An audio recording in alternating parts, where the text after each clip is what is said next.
교육부 장관인데 논문 표절했다 이 부분이 핵심인데 제자 논문 오탈자 또 비문까지 표절했다는 의혹 또 논문 중복 재개 의혹에 이어서 이번에는 본인이 회장으로 있던 학회에서 우수 논문상을 주는데 그걸 본인에게 수상한 사실도 드러났습니다. 다음이요.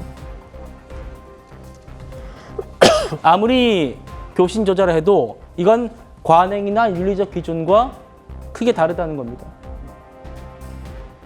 그리고 제자 논문과 사실상 똑같은 논문 발표하면서 본인을 제일 저자로 올린 뒤에 참여 학생의 이름을 아예 뺀 사실도 있었습니다. 보여주십시오. 자, 이겁니다. 논문 두 개를 보여드리고 있는데요. 대학원 박사과정생 A씨가 1저자로 그리고 석사과정생 이진숙 당시 교수 이렇게 4명이 공동 저자로 올렸는데 이름을 3개월 뒤에 본인이 1저자로 갑자기 등장합니다. 그러면서 원래 1저자였던 박사과정생은 올려주고 석사과정생은 다 빼버리는 겁니다. 자, 주진우 의원님. 네. 이건 어떻게 봐야 됩니까, 저희가? 예, 철저한 가불관계 이것도 저는 이제 그 일종의 갑질이라고 생각하는데요. 다 대상이 제자의 논문을 가로채는 거잖아요. 만약에 일반 다른 사람의 논문을 가로챘다면 그 사람은 가만히 있었을까요? 당연히 문제 제기를 했을 겁니다. 그냥 우리 강선우 후보자 때 보셨다시피 그때도 이것이 강선우 의원이 얘기할 때는 부탁이라고 하지만 받아들이는 쪽에서는 부탁으로 전혀 받아들일 수가 없거든요. 그게 특수관계에 있는 철저한 상하관계이기 때문에 그렇습니다. 교수와 제자는 더 그래요. 그러니까 제자와 가로채기 논문이 굉장히 문제가 되는 것이고 제자들 입장에서는 교수가 그렇게 얘기하는데 이런 방법 말 한마디 할 수 있었겠습니까? 말할 수 없이 받아들였어야 되고 또 저분이 37차례에 걸쳐서 무슨 위원회 활동을 하셨다고 했습니다.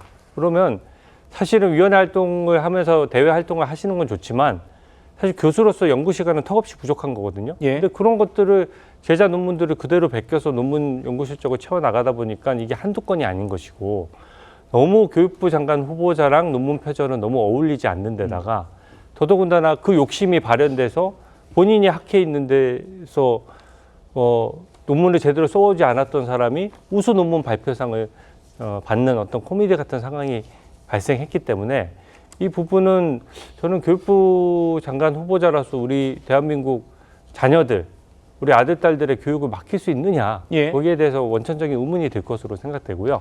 더더군다나 본인들 자녀를 외국에 또 조기 유학 보낼 때는 그렇죠. 법도 위반했습니다. 그러면 여기에 대해서 교육정책을 어떻게 발표해서 학부모나 그 자녀들이 믿고 따르게 할 수 있겠느냐. 예. 또 우리 대학들의 지금도 밤새서 연구하는 교수들이나 학생들에 대해서 연구 제대로 하고 제대로 논문 쓰라고 어떻게 지도 감독할 수 있겠느냐.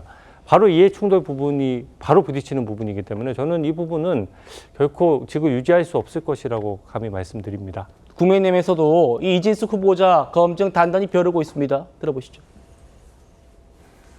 논문 표절 교수가 교육부 장관이 된다면 대학 총장들 그리고 대학 교수들 만나서 무슨 권위를 세울 수 있겠습니까? 국무회의 참석 자격이 없는 사람은 법적으로 임기가 보장된 이진숙 방송통신위원장이 아니라 제자 논문 표절 이진숙 교수라는 점을 이재명 대통령은 꼭 명심하기 바랍니다.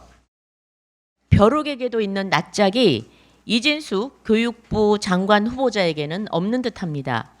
자녀를 불법으로 해외 유학 보낸 사실을 본인 스스로 인정해 놓고도 버젓이 교육부 장관 자리를 탐하는 모습에 국민들은 분노하고 있습니다. 지금은 죗값을 치르고 있는 조국이 그랬고 이제는 죗값을 치러야 할 이진숙 후보자가 그랬습니다. 법을 어기고 특혜를 누린 사람이 법무부 장관이 되고 교육부 장관이 되는 나라가 오늘의 대한민국입니다. 이준숙 후보자에게 낯짝이 있다면 지금 즉시 사퇴하십시오.